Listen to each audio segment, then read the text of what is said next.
I think like we have to really know how to give concept to all of this chaos created by the systems and ideology and elites, imperialism. If you talk in politics, like politically, like I don't know about like they people say there is 13 families controlling the world, but I think for me is anybody can be not just 13 families. These 13 families again can be a propaganda to cover the reality of it, but then like but whoever it is, whatever it is, they started to do it. We are sensing it, like it's been controlled, the earth and the life on earth. So by the ideologies and by their religion, because yeah,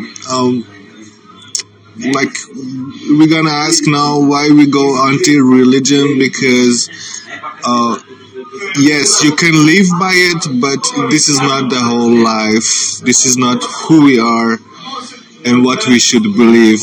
It just controlled and controlled atmosphere and condition to be applied on the societies and individuals in societies since monarchies happened and hierarchy was created and then people came under monarchies and ruling systems. So since then it seems like and I don't know how these monarchies happen. Again, it can be like by any force of like any source, any kind of possibility of consciousness or possibility of existence, dark side of existence or negative side of existence, to create monarchy itself, and then through the monarchy create the structure of society and apply the ideologies. And for the applying the ideologies, I think they needed the religion to make people like the best thing for them is being religion to be created because I think so human had to have an evolution of mindset. And in those times, the best thing is being religion to gather people and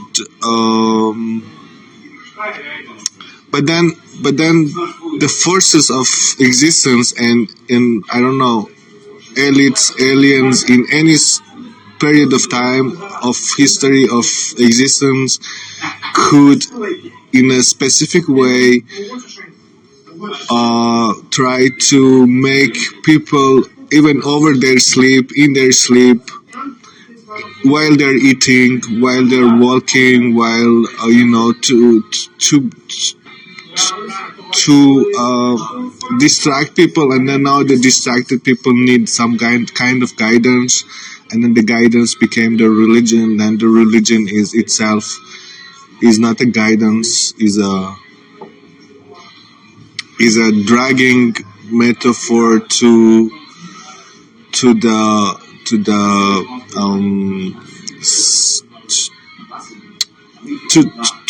conserve the souls, like.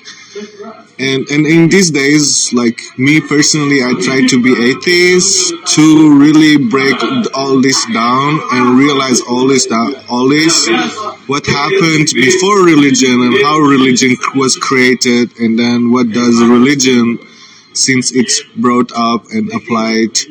And I identify religion as a tool for the ideology, and the ideology is a tool for the imperialism.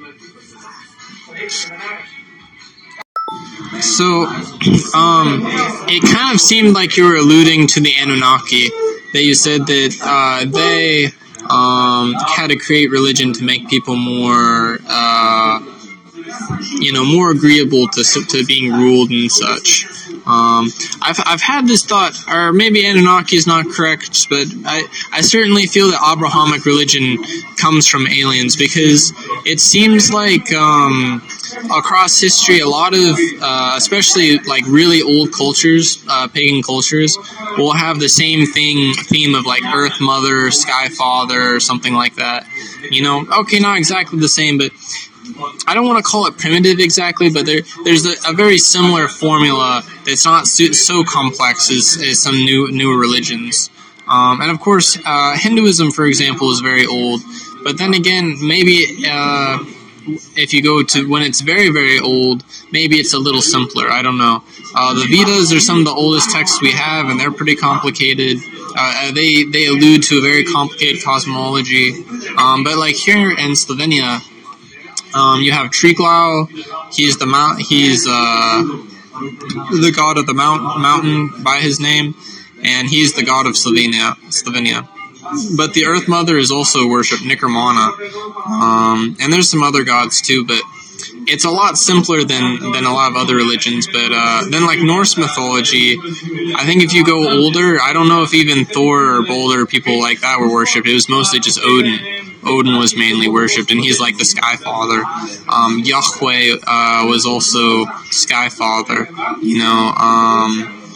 Different gods like that. So Marduk and all of these different old gods. So some of the question is, because paganism kind of iterated a lot, but I guess I'm kind of under the opinion. I'm under the impression that Hinduism and a lot of the other more complex religions are mostly coming from aliens, but Abrahamic faiths especially. I would say that Judaism picked up a lot of different traditions and aggregated into what it is, but I don't know. I think that as a phenomenon, Christianity is really bizarre, and Islam as well. But all Abrahamic religion, so also Judaism, is also somewhat bizarre. But yeah, were you alluding to the Anunnaki or something like that? Yeah, I guess so. I guess. Yeah, again, I'm not like into names of the groups, or like I can't say the names, but this is like all what I sense since I'm trying to be atheist, because also weird thing is happening to me since I'm trying to be atheist is the gods are revealing themselves to me through people, what they believe, and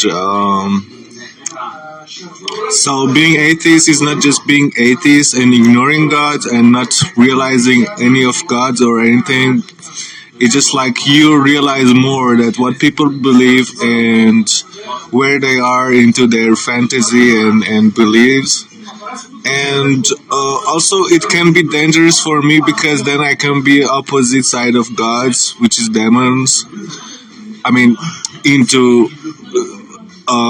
for me as an atheist, it's one thing, gods and demons. Like God can be the source of demons. But Abrahamic religions and the definition and explanation of religions became like there is a main world or place of gods and place of angels and hell and heaven and like this, but which is created through, again, for me, how I started to become atheist by realizing that imagination is everything. So all of this is created into our imaginations by, again, allowing someone ruling us and giving us imagination before we realize our own imagination authentically and originally. And so again, the danger of religion, also one thing is like we cannot have our own original imagination by believing in their imagination, and using their fantasy in our imagination and occupying our mind with that.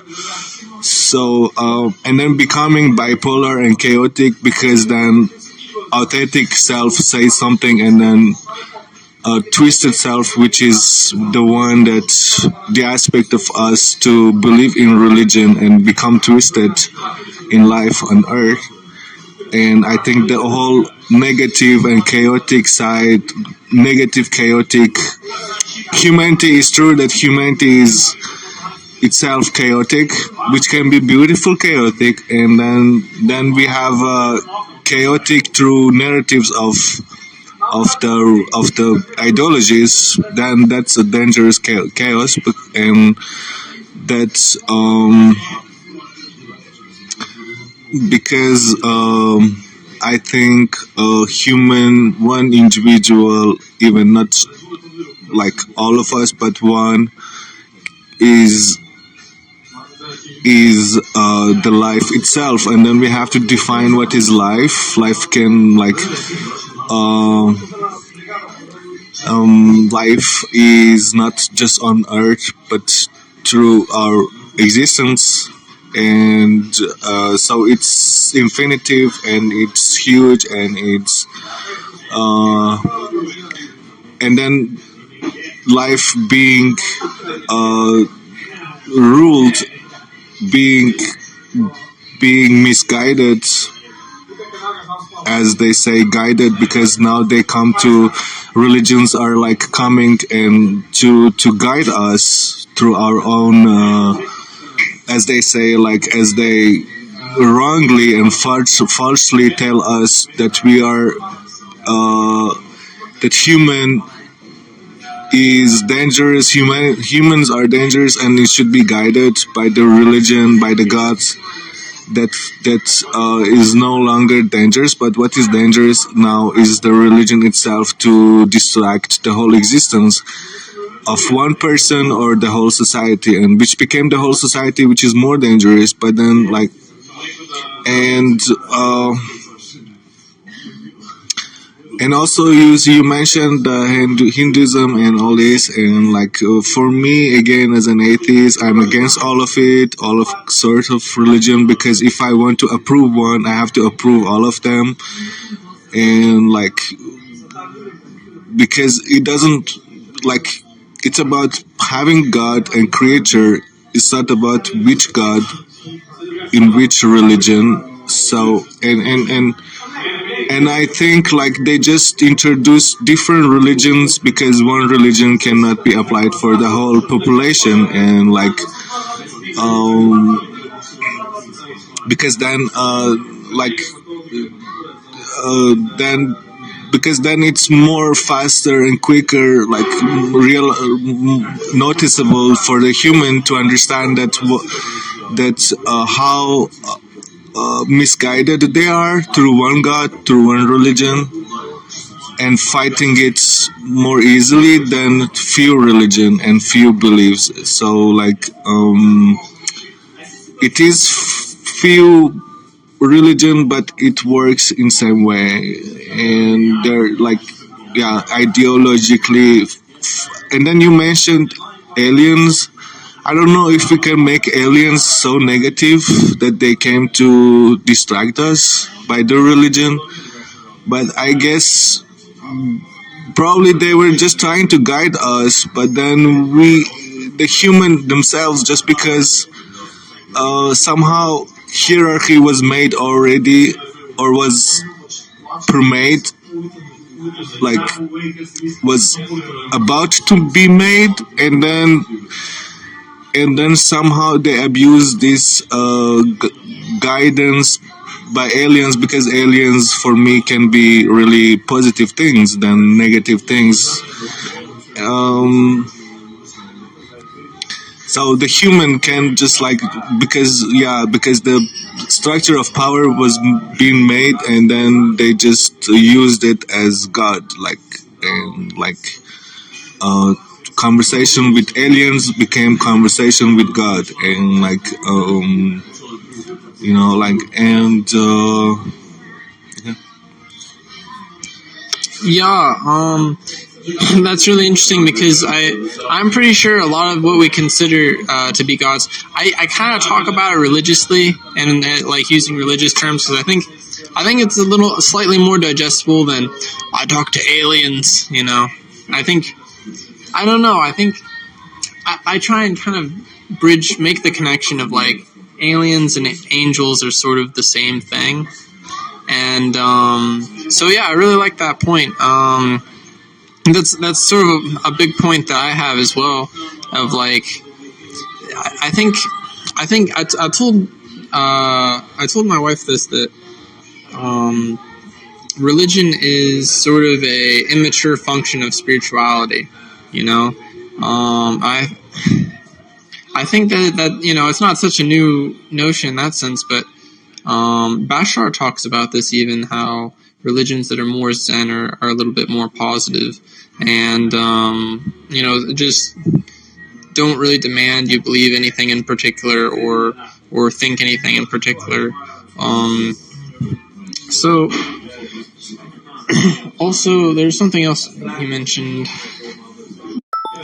Oh yeah, you said talking to aliens is the same as talking to that became talking to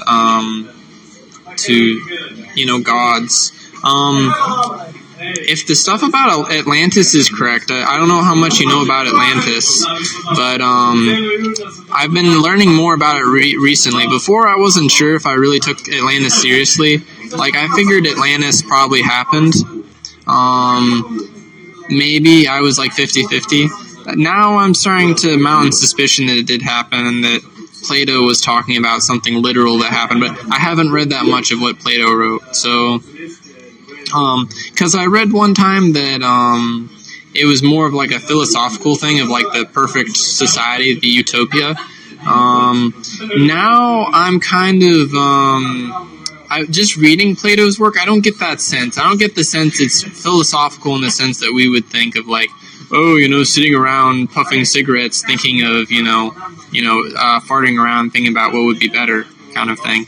It seems to be more than that. So, if a lot of that information is true, then yeah, there was a very direct connection between Earth and other worlds, and that broke down. And I'm not sure. I feel like there was more of an intentional fall into ignorance, like we were sort of led into ignorance somehow about other worlds, or simply the aliens didn't come here for one reason or another.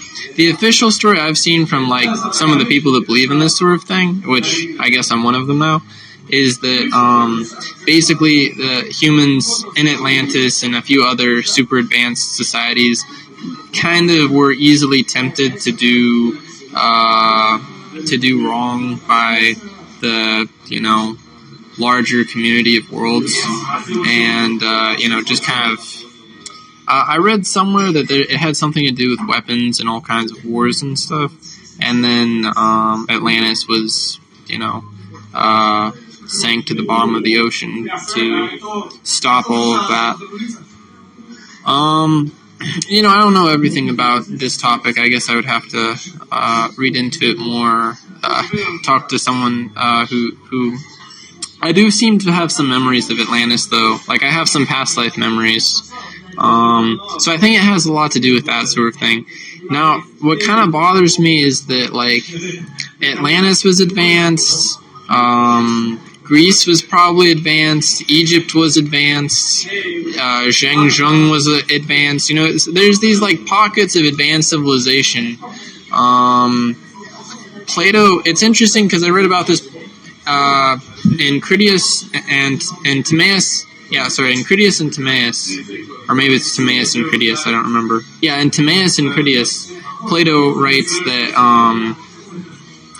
in Egypt, they were keeping records for a long time because they didn't have cataclysms. But everywhere else, they had cataclysms that would constantly erase man's memory and send them back to restart, basically.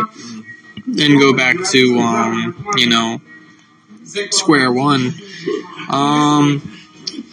And I suppose Plato is giving a history here, and a little bit of backwards way. I guess I just don't see the point. I don't see what the purpose of interpreting these things metaphorically would be. Especially when you have like Plotinus comes around later and is just like Plotinus could I think he could even lift objects with his mind. Apparitions would appear to him, spirits and things of that nature, and he would just defeat them easily. I think a lot of this is in the sort of the context of secret society type of thing, like people that have magical acumen and can see spirits as well. So if you have a room full of people that can see spirits, which is a particular gift, and a spirit appears and everyone's like, oh, look at, that's actually not so strange, I think. Especially if it's a group of people that are his students that are on the same wavelength with him. So I think to keep that in mind, but I guess I feel that Plotinus was more powerful than Plato was, that Plotinus was a real mystic and probably an alien that came down, to teach us as the human race something, because Neoplatonism affected Kabbalah, it affected Western esotericism, it got into Islam, everything, it went everywhere, practically. And it's really absolute in a lot of ways, but I guess I'm going on a bit of a tangent here, but I think when we talk about it, to bring up Atlantis, I feel like I need to show my math about Plato, because Plotinus said that Plato was that he was just teaching what Plato taught, even though it was obviously very expanded compared to Plato. I think what he was saying was that Plato had a certain, there's like a seed of inspiration that Plato received, that's what he was dreaming up, and Plotinus was explaining that. I think that's the point. That's sort of what comes to me, or what spirits tell me about it, which I trust a lot, but what spirits tell me I trust a lot. So, all that said, I think I take the Atlantis myth seriously. I take some of the New Age people talking about Atlantis somewhat seriously. I